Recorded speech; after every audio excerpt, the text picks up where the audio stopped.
Hey guys, in this video, I'm going to show you how to fix iWantTFC app not working on Roku. So first of all, you need to make sure you're running the latest version of the app. Press the home button on your Roku remote, and then head over to the iWantTFC app right over here. Once the app is highlighted, press the star button on your Roku remote to open the options menu.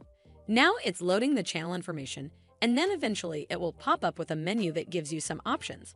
We're gonna go up and click where it says check for updates to make sure you're running the latest version of the app. Once it's updated, check if it fixes the issue. But if you still encounter this issue, then you need to hard restart your Roku device.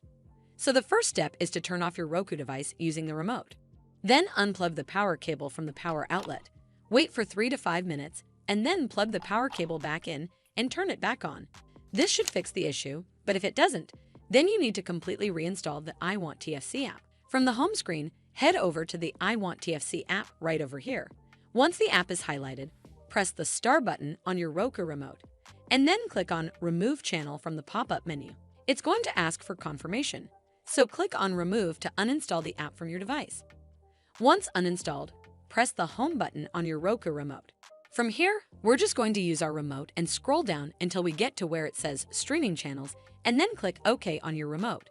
Once you're on this screen, scroll down to Search Channels and type in the app name, and it will then show up right over here.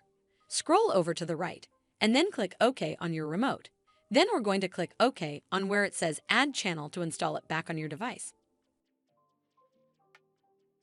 Well, that's how you fix iWantTFC app not working on Roku. I hope you found this video helpful, and if you did, make sure you give it a thumbs up to see more videos like this, and don't forget to hit that subscribe button. We'll see you in the next one.